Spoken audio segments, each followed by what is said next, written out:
Hey guys, kamusta? Welcome sa unang episode ng Moonstars and Campfires. Sobrang excited ako kasi finally, nasimulan ko na din ang matagal ko nang gustong gawin. Ang gumawa ng vlog about camping and travel na may short conversations about life at kung ano-ano pa. So quick intro muna. My name is Ed, isang outdoor enthusiast na sobrang passionate about hiking, camping at sa pag-enjoy lang sa ganda ng kalikasan. Pero eto, aminado ako, it's been a while, as in mga 10 years na pala since last akong nag-camp at umakyat ng bundok. Life happened at sobrang busy na hindi na namalayang mahabang panahon na pala ang lumipas. So, because of that, I decided to reignite my love for nature. At syempre, gusto kong i-share lahat ng experiences na yun sa'yo. This channel will be all about nature, camping, at yung reconnecting sa peace and wonder na kayang ibigay ng outdoors. Plus, meron akong special segment na tinatawag na Campfire Talks. On every episode, we're gonna be talking about life, purpose, or anything in between. Kaya stay tuned if you're into deep conversation. Sobrang worth it nito sa'yo.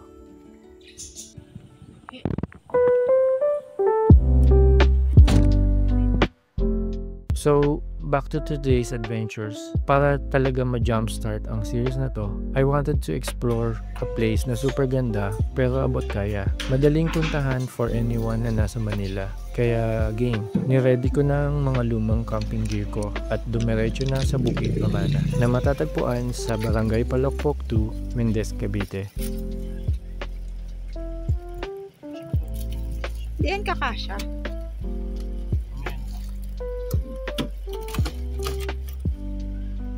Mga 2 hanggang 3 oras lang itong biyahe mula sa Manila at pagdating mo dun, hindi lang siya tungkol sa camping. It's actually a working farm kung saan nagtatanim sila ng pineapples, dragon fruits at iba pang klase ng prutas.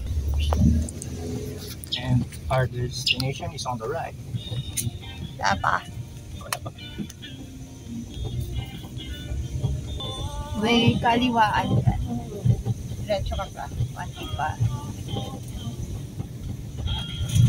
Ito na yata. Ayan ang Pamana. Kakaliwa ka.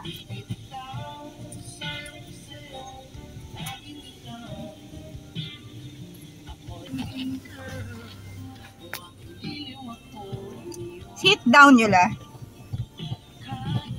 Kaya ni Letlet. Kaya ni Letlet yan. Tandaan lang.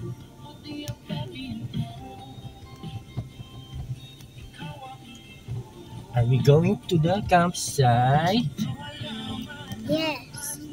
Ito na. Your destination is on the left. Ito.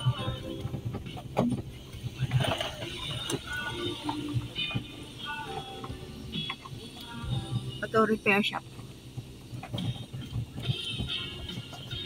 Asa left daw eh. Saan po kami pwedeng mag car camping na ano? Yung medyo malapit po sa pool. Okay. Sa Balayo.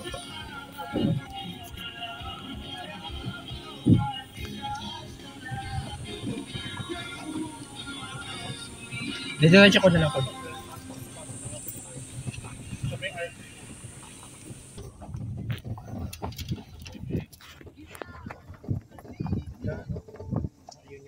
Ayun yung pool.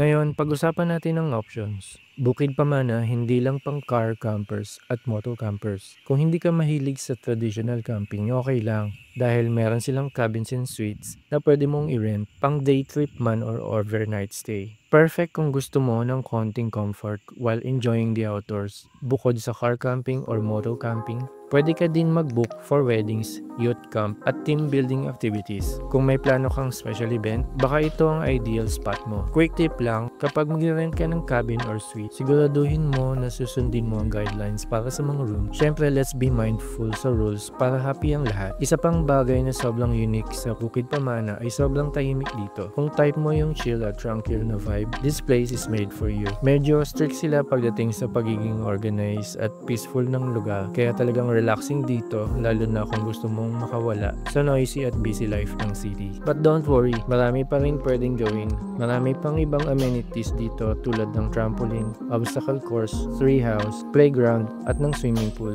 Perfect spot sa tag-init. Sure win ang dive sa pool after exploring. So ayan, Bukid Pamana is not just for camping. Sobrang comprehensive siya dahil may options, activities, at peaceful vibe. Perfect hindi lang sa campers, pero sa kahit sino na naghahanap ng mabilisang getaway. Sobrang underrated na gem siya na worth i-explore.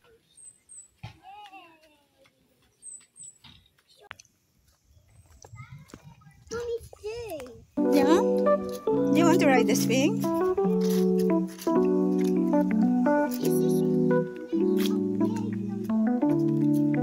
Mm-hmm.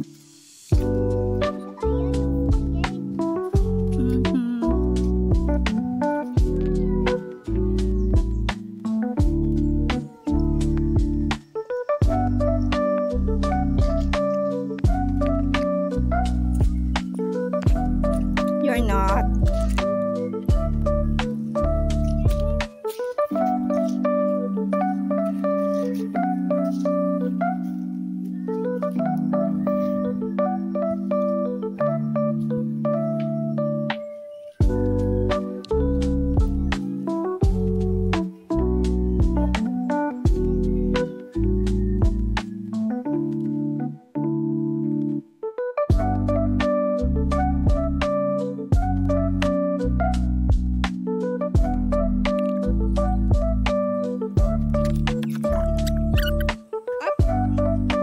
Wait lang, wait.